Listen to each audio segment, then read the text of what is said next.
오늘 말씀의 제목은 작고 평범한 것이 참 행복이다. 작고 평범한 것이 참 행복이다 라는 제목으로 하나님 말씀 전가하도록 하겠습니다. 하나님께서 모든 사람들, 특별히 선인이나 악인이나 예수 믿는 사람이나 믿지 않는 사람이나 할 것 없이 모두에게 골고루 나눠준 게 있습니다.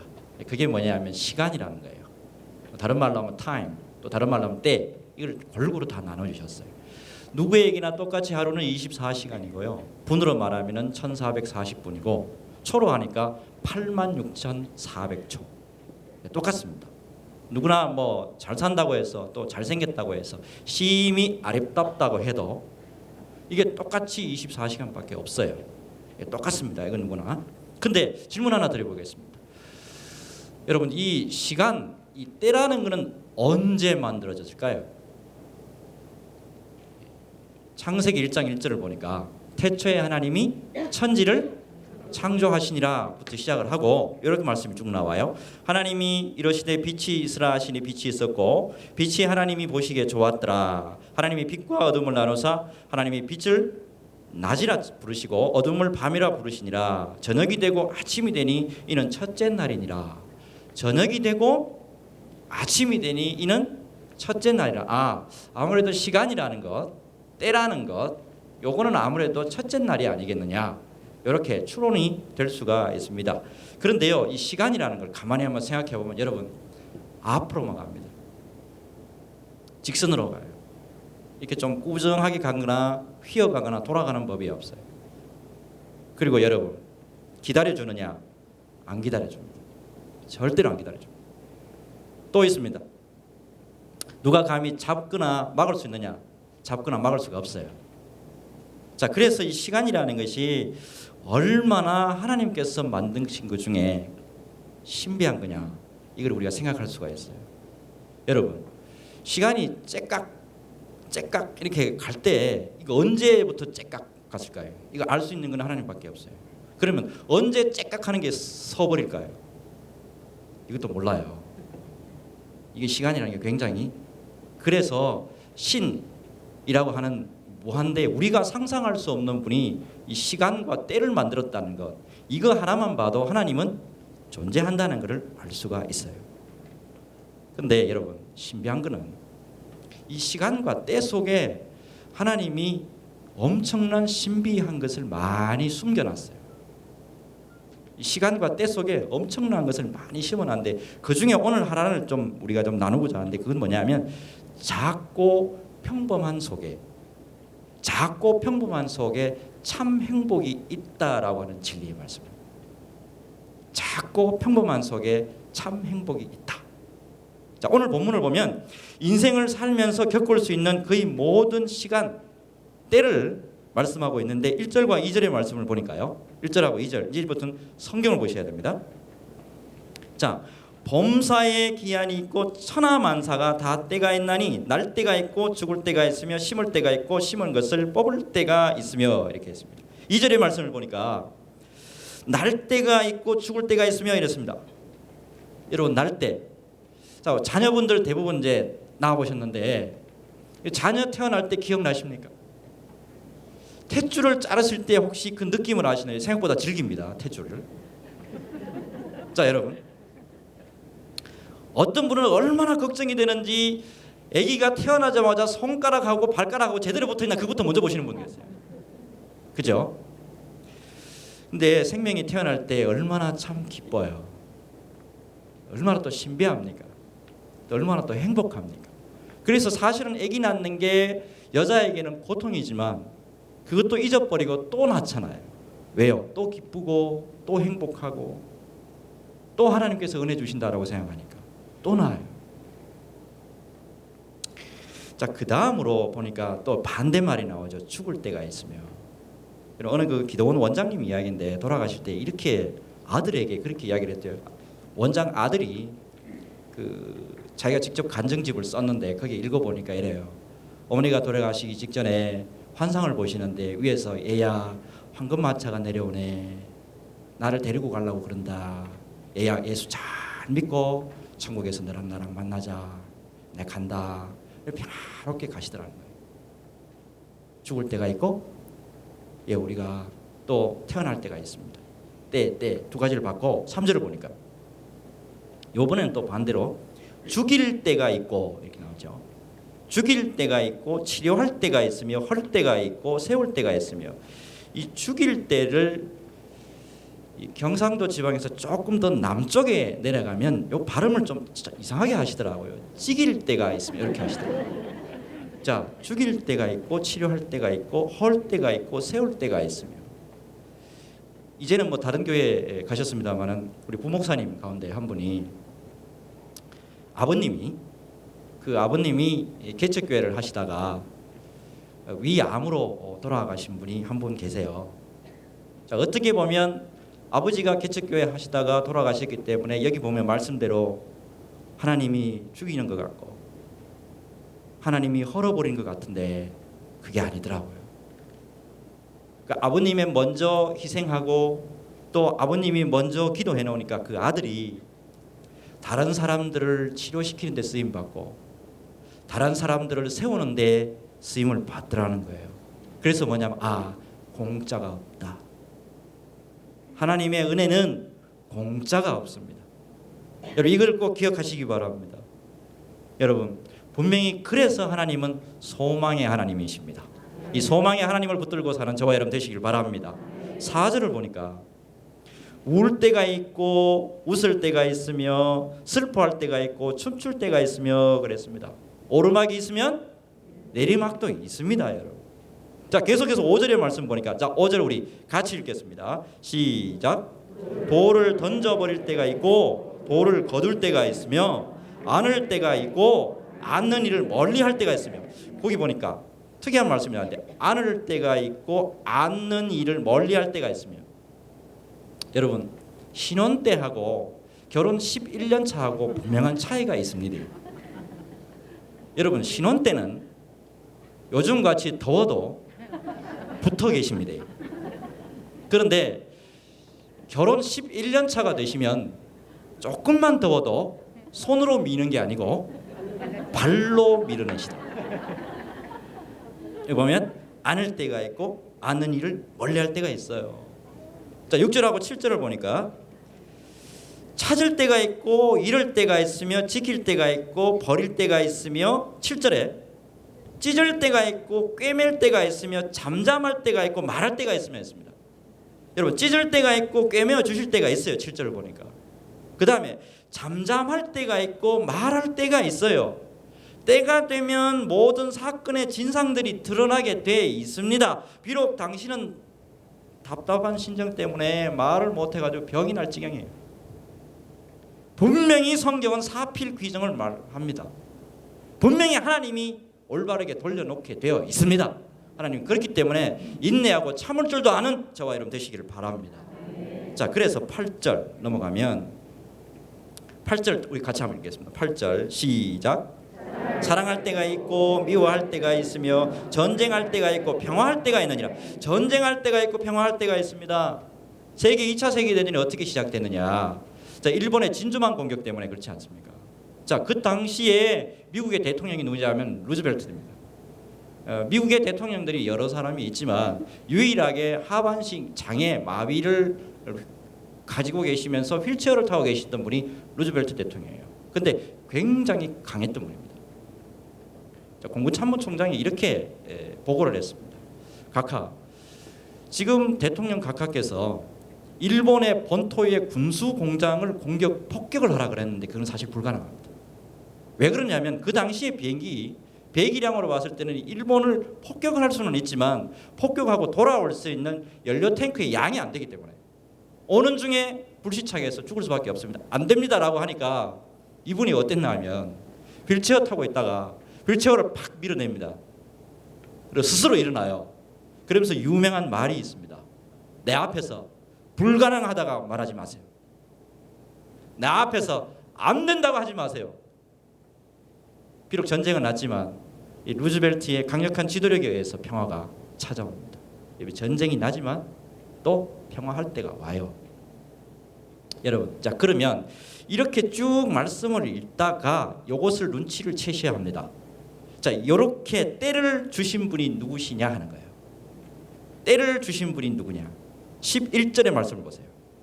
11절 우리 같이 읽습니다. 시작. 하나님이 모든 것을 지으시되 때를 따라 아름답게 하셨고 또 사람들에게는 영원을 사모하는 마음을 주셨느니라. 그러나 하나님이 하시는 일의 시종을 사람으로 측량할 수 없게 하셨도다. 아멘. 하나님이 모든 것을 지으시되 하나님이 때를 다 지으셨어요. 그리고 한계도 알게 하시고 영원을 그래서 사모하는 마음도 주셨다 이렇게 말씀하고 있는데, 그런데 여러분 영원하는 것도 중요합니다.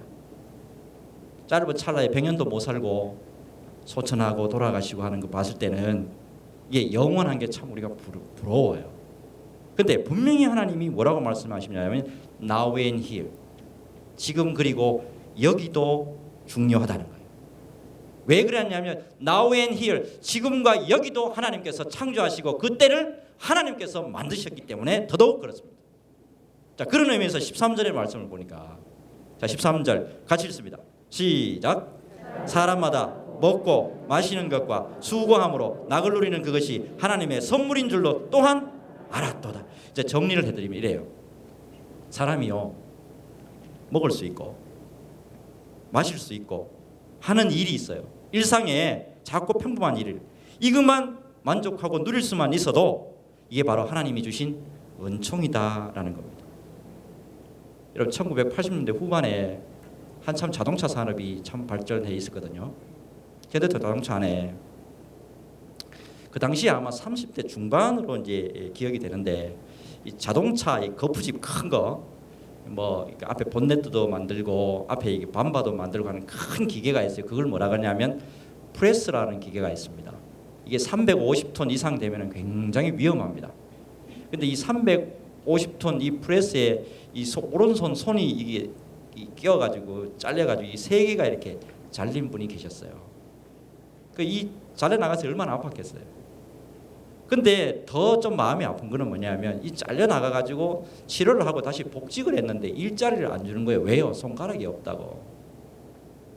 얼마나 마음이 아프겠어요. 그래서 뭐를 시켰냐면 안전요원을 시켜놨어요. 너는 안전요원이 이건 아니라.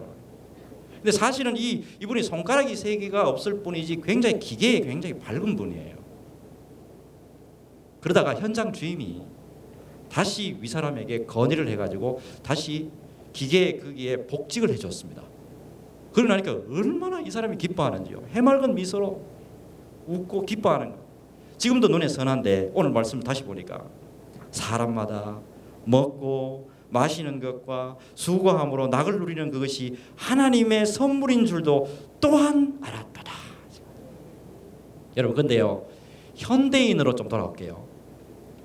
현대인으로 좀 돌아오면 작고 평범한 것에 만족합니까? 솔직히 작고 평범한 것에는 만족하지 못합니다라고 주로 이야기를 합니다.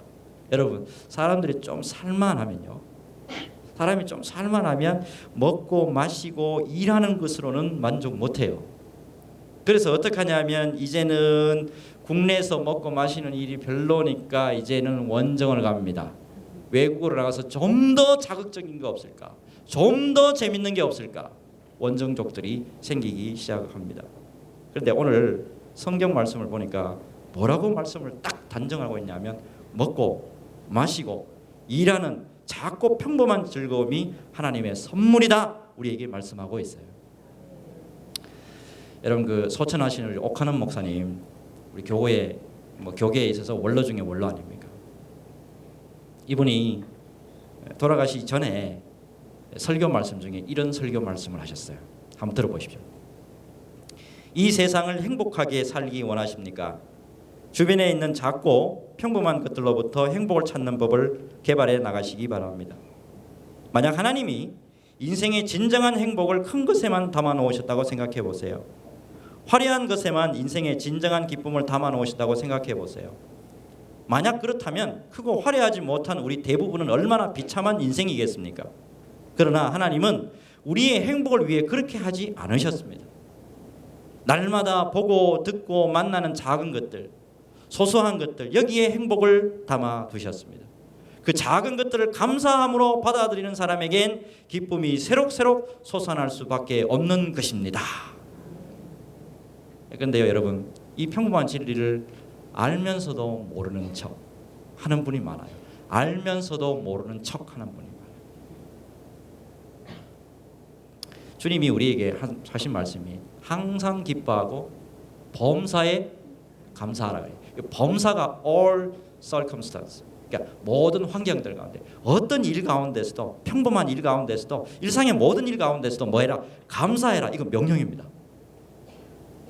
근데 하나님이 헛된 세상이지 않습니까? 우리 이 세상이 헛되고 헛되도다. 모든 것이 헛되도다. 이 세상 가운데서 행복을 어느 곳에다 숨겨놨냐? 행복을 어느 곳에 숨겨놨냐? 시시한 것들, 소박한 것들, 작은 것들, 평범한 것들, 먹고 마시고 일하듯이 날마다 반복하는 것들, 이 가운데 기쁨을 숨겨주셨어요. 자, 그런 의미에서 여러분, 가족이 곧 행복입니다. 가족이 곧 행복인데, 왜냐하면 우리는 아침에 눈만 뜨면 누굴 봅니까? 가족과 만나요. 너무나도 당연하게 만나는, 어찌 보면 작고 평범한 만남이에요. 자, 이렇게 표현하면 좀 죄송합니다. 뭐 시선을 확 빼앗는 미녀는 아니지만은 그래도 적당하게 생긴 아내가 있고,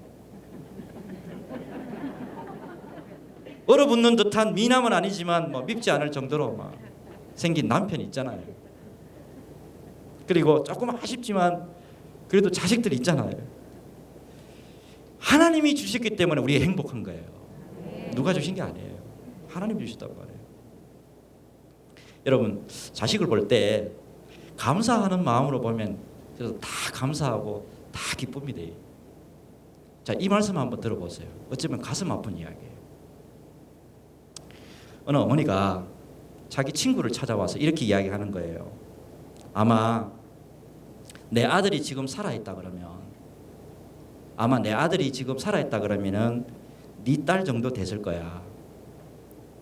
그때는 아침에 일찍 깨워가지고 학교 보내는 게 지겹고, 방 어질러 놓고 컴퓨터 게임만 하고 공부하는 것도 보니까 지겨워 야단치는 게 정말 싫었는데, 지금 생각해보니 너를 보니 그게 바로 내 행복이었어. 그게 무슨 이야기냐니까, 아들을 교통사고로 잃어버린 엄마의 넋두리예요. 여러분, 가까이에 있는 작고 평범한 것이 하나님이 우리에게 주신 가장 소중한 행복의 원천입니다. 잊지 마시고 하나님 앞에 영광을 돌리는 저와 여러분 되시기 바랍니다. 자, 그러면 왜 작고 소박하고 평범한 것에 행복을 누리고 살아야 되느냐? 이게 성경적인 답이 있습니다. 자, 요거는 오늘 꼭 기억하시고 가셔야 합니다.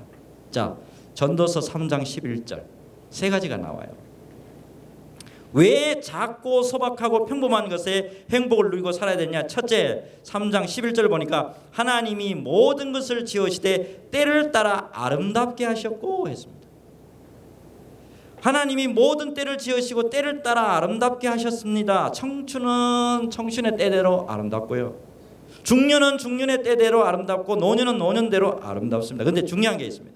이 인생이라는 게 한 번 지나면 다시 안 돌아와요. 여러분, 여기 이제 연로하신 우리 장로님, 권사님들 계시는데, 우리 집사님들도 계시고, 근데 다시 청춘의 때로 돌아갈 수 있습니까? 못 돌아가요. 시집 장가 갈 때 19살, 17살, 18살 돌아가고 싶지만 못 돌아가요. 여러분, 직분이 있을 때 참 감사할 일이지, 만약에 직분이 요 시기도 지나가고 나면, 유통기한이 지나가고 나면은, 유통기한 지나고 나면 와도 그래요. 그래서 어떻게 보면 유통기한 그 안에 정말 하나님 앞에 영광을 돌리는 저와 여러분들이 되어야 될 줄로 믿습니다. 여러분, 예배 드려야 될 때 예배 드리셔야 되고, 새벽기도 나오셔야 될 때 새벽기도 나오셔야 돼요. 왜요? 유통기한 안에 하나님이 행복을 심겨 놓았기 때문에 그렇습니다. 80이 넘으신 어느 권사님이 이런 말씀하시더라고요. 차에 겨우 타셨어요. 이게 다리에 힘이 없으시니까. 겨우 타셨는데 그 다음에 또 80 넘으신 권사님이 또 한 번 올라오시는데 정말 힘겹게 올라오시거든. 이렇게 말씀하시더라. 아유, 나는 저렇게 안 될 줄 알았는데, 나는 저렇게 안 될 줄 알았는데, 내가 새벽기도 나오고 싶어도 마음은 원인데 육신이 약해. 여러분, 그래서 지금 그리고 여기가 중요한 거예요. 감사하게도 여러분, 몸은 좀 힘들고 덥고 하시지만은 조금만 애쓰시고 하면 새벽기도 나오실 수 있잖아요. 예배 드리실 수도 있고 기도하실 수도 있고 성경 보실 수 있잖아요. 이게 바로 감사라니까요. 조그만하고 평범한 것을 사모하는 저와 여러분 되시길 바랍니다. 여러분, 두 번째로요. 왜 작고 소박하고 평범한 것에 행복을 누리고 살아야 되느냐? 11절 그 다음에 말씀 한번 보세요. 그 다음 말씀 보니까 또 사람들에게는 무엇을 사모하는 마음을 주셨죠? 영원을 사모하는. 여러분, 분명히 예수 믿으면 영생할 줄로 믿습니다. 예수 믿으면 영생할 줄로 믿습니다. 그런데 하나님께서 영생하는 저 나라에 가기 전에 어디서 먼저 살게 하셨냐면 바로 이곳에 먼저 살게 하셨단 말이에요. 먼저 우리 가정에 먼저 살게 하셨다니까요. 먼저 우리 목장에, 우리 교구에 먼저 살게 하셨다니까요. 그리고 더 중요한 거는 선악간에 여러분 심판의 마지막에 있단 말이에요. 그렇기 때문에 지금 now and here, 지금 그리고 여기가 중요한 거예요. 전도서 12장 13절과 14절에 이 일의 결국을 다 들었으니 하나님을 경외하고 그의 명령들을 지킬지어다. 이것이 모든 사람의 본분이니라. 하나님은 모든 행위와 모든 은밀한 일을 선악간에 심판하시라. 오늘 낮에 담임 목사님께서 죄악에 대해서 말씀하셨죠. 분명히 심판이 있습니다. 그래서 뭐냐 하면 작고 평범한 이 모든 것을 사모해야 될 줄로 믿습니다. 여러분, 방언통변의 은사를 제대로 받은 사람을 좀 봤거든요. 우리 그 합동측 안에 계신 분이에요. 방언통변의 은사를 제대로 받으신 분을 보니까 우리 이 영혼은 어떤 거냐 하면 보니까 블랙박스와 같은 거라서 좀 더 권위가 좀 있는 분에게 모든 것을 토스를 하게 돼 있더라고요. 영적으로요. 어디까지 토스를 하게 되냐면 자기가 방언으로 그냥 토스를 해내는데 자기가 작정 헌금을 했는데 작정 헌금을 낼까 말까 했는 것까지 방언으로 다 토스를 하더라니까요. 봤어요. 여러분, 그런데 사람 앞에서도 다 토스를 하는데 하나님 앞에 서면 다 내어놓게 되어 있습니다. 그래서 심판, 이게 무섭다니까요.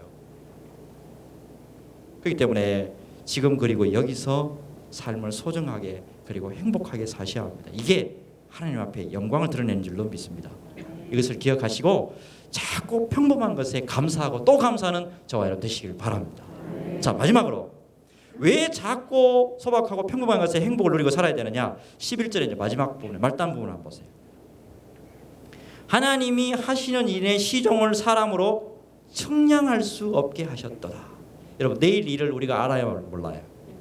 몰라요. 고가는 지어놓고 내일 우리 짱떡 우리 들려놓고 멋있게 한번 살아보자 했지만 오늘 밤에 영혼을 데려가 버리면 끝나요. 안개와 같은 인생이 우리 인생인데 고 이병철 회장님 잘 아실 겁니다. 이분이 돈 많이 벌었잖아요. 많은 돈 가지고 산의 진미 얼마든지 많이 사서 드실 수 있어요. 근데 이분이 나중에 돌아가실 때 뭘로 돌아가셨습니까? 위암으로 돌아가셨잖아요. 주먹밥 조금도 못 드시고 돌아가셨어요. 우리가 잘 아는 현대그룹의 총수 정주영 회장님, 그 며느리가 누구냐면 김영명 권사님이에요. 권사님이에요. 참 며느리가 참 영명해요. 이름처럼. 이분이 그 국민일보에 인터뷰를 그렇게 했더라고요. 우리 시아버지는 대한민국에서 좋다는 것은 다 갖고 계셨습니다. 근데 돌아가실 때는 아무것도 못 가지고 돌아가셨어요. 그래서 깨달은 게 뭐냐면 그래, 믿음 외에는 없구나. 우리가 가지고 있는 전 재산이 바로 하나님 앞에 섰을 때 믿음 이거밖에 하나 없구나, 이거밖에 없구나 라고 깨달았다는 겁니다. 여러분, 물론 잘 아실 거예요. 작고 평범한 것이 행복이라는 걸 아십니다. 여러분 다 아세요. 근데 왜 이 말씀을 드리냐면 세상이 워낙 화려한 것을 요구합니다. 세상이 너무 번쩍번쩍한 것을 요구를 해요. 그래서 다시 한번 우리를 되돌아보자는 의미입니다. 자, 여기서 이제 말씀을 정리하는 의미에서 아동문학가 고현욱 씨라는 분이 계세요. 고현욱. 이분이 시를 하나 썼는데, 이분은 참고적으로 말하면 하반신을 못 쓰는 1급 장애인이에요. 이 장애인이 이렇게 시를 썼습니다. 한번 들어보세요. 나는 다시 태어난다면 장애인의 삶을 또 살고 싶지는 않다. 그러나 지금 살고 있는 아내와는 또다시 만나서 살고 싶다. 그래서 장애 없는 평범한 남편이 되어서 아내를 한번 번쩍 업어주고 싶다. 무거운 시장 바구니도 함께 들어주고 싶다. 높은 곳에 있는 물건도 손수 내려주고 싶다. 형광등도 갈아주고 싶고 아내의 장바구니 들어주고 형광등 갈아 끼워주는, 한번 번쩍 업어주기도 하는 그런 작은 데서 행복을 찾으리라. 여러분, 우리는요, 인생을 우리보다 좀 화려하게 사는 사람은 뭔가 특별하게 뭔가 있는 것 같아요. 우리가 정말 좀 특별하게 느끼는 사람 중에 그 오케스트라 지휘하는 정명훈 씨를 잘 알거든요. 정명훈 씨. 이분이 최근에 책을 하나 썼는데요. 이렇게 써놨어요. 아내와 아이들의 얼굴을 대할 때마다 나는 이들이 내 인생의 기적이라는 생각밖에 들지 않습니다. 우리 가족이 특별히 잘나서가 아니라 그들과 함께하는 내 삶이 너무나 행복하기 때문입니다. 가족과 함께 있으면 나는 음악가라는 나의 정체성도 잊어버리고 지휘자라는 사명감도 잠시 잊어버립니다. 가족과 함께 있는 그 시간에는 나는 세상을 다 가진 듯 만족하고 행복합니다. 세계적인 지휘자가요, 오케스트라 멋있게 지휘할 때 그때 행복을 느끼는 게 아니고 소박하고 작은 그 가정 속에서 아, 정말 내가 살아있고 여기가 바로 천국이구나 깨달았다는 겁니다. 여러분, 어떤 분이 가슴에 못이 될 수 있는 그런 말을 했더라고요. 당신이 이 세상에서 행복하기를 스스로 포기했느냐? 당신이 이 세상에서 행복하기를 스스로 포기했는가? 그렇다면 큰 거, 화려한 거, 더 자극적인 것을 찾아다녀봐라. 작고 평범한 것에서 여러분 참된 행복이 있습니다. 이게 바로 오늘 성경이 말씀하시는 내용 그대로입니다. 그리고 한 가지 더. 오늘 우리 담임 목사님이 말씀하신 거 잊지 마시기 바랍니다. 여러분, 날마다 회개. 우리 예수 믿는 사람은 날마다 회개함으로 말미암아서 유통기한이 넓어지는 겁니다. 그리고 깊어지는 겁니다. 이 진리를 깊이 생각하고 하나님 앞에 형통함으로 영광 돌리며 살아가는 저와 여러분 되시기를 바랍니다. 기도하겠습니다. 하나님, 귀한 말씀 주신 거 감사합니다. 작고 평범한 것을 사랑하고 감사하고 그곳에서 행복을 느끼며 하나님 앞에 영광을 돌려드리는 모든 사람들이 될 수 있도록 아버지여 도와 주옵소서. 그리고 하나님, 낮에 우리 담임 목사님을 통해서 주신 말씀 꼭 기억하기를 원합니다. 날마다 하나님 우리의 죄가를 다 토설하고 하나님 앞에 회개함으로 우리의 인생의 유통기한이 넓고도 깊어질 수 있도록, 그리하여 승리의 삶을 살 수 있도록 우리 모두를 붙잡아 주옵소서. 감사를 드렸고 예수님의 이름으로 기도하옵나이다. 아멘. 우리 찬송가 182장 드립니다.